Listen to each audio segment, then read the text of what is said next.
எல்லா இடத்துலயும் சாமி இருக்கு, எதுக்கு கோயிலுக்கு போற? நீ தானே சொன்ன தூண்லும் இருக்காரு துரும்பிலும் இருக்காருன்னு சொல்லிட்டு அங்க போய் அந்த இடத்துல முட்டி மோதி அந்த சன்னதிக்குள்ள போய் அங்க அந்த இடத்துல மட்டும்தான் இருக்குங்கிற மாதிரி நடந்துக்கிறீங்களே. நல்ல கேள்வி தானங்க இது, நியாயம் தானே?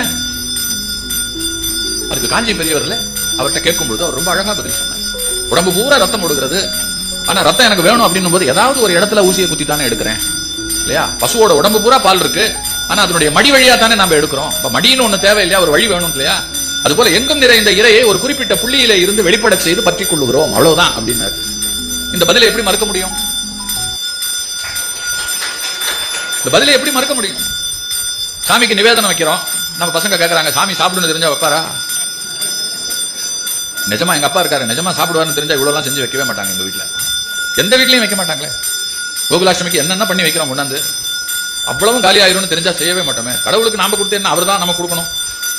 அவர் படைச்ச உலகத்தில் அவருக்கு நாம கொடுக்கறதுக்கு என்ன இருக்கு அப்படின்னு சொல்லிட்டு அதை அப்படியே பிளேட் திருப்பியில போட்டிருப்போம் இல்லையா? இதை கேட்கறாங்க, சாப்பிட மாட்டாருங்கிற தைரியத்தில் தான் எல்லாம் படைக்கிறோம், அப்புறம் நாமளே சாப்பிட்டுக்கிறோம். எவ்வளவு பெரிய ஏமாத்து வேலை, சாமியே ஏமாத்துறது இல்லையா? இது ஒரு கேள்வி. இந்த கேள்வியை அப்படியெல்லாம் அலட்சியப்படுத்திட முடியாதே, நியாயமான கேள்வி தானே. இதுக்கு எத்தனை பேரால பதில் சொல்ல முடியும்? பெரியவர் பதில் ரொம்ப அழகா சொன்னார். ஒரு புத்தகத்தை எடுத்து கொடுத்தார், அதுல இருக்கிற மந்திரத்தை படிச்சுட்டு வான்னு சொன்னார். மந்திரத்தை படிச்சுட்டு வந்தான். இந்த புத்தகத்துல இருக்கிறது உனக்கு வந்துருச்சான்னு கேட்டார். படிச்சுட்டேன் சொல்லு அப்படின்னார். அந்த புத்தகத்துல இருக்கிறது அப்படியே சொன்னான். அப்ப அவர் அடுத்து கேட்டார், அப்ப இந்த புத்தகத்துல இருக்கிறது உனக்கு வந்தாச்சு இல்லையா அப்படின்னு கேட்டார். ஆமா வந்தாச்சு அப்படின்னா, அப்ப இந்த புத்தகத்துல அது இருக்கக்கூடாது இல்லையான்னு கேட்டார்.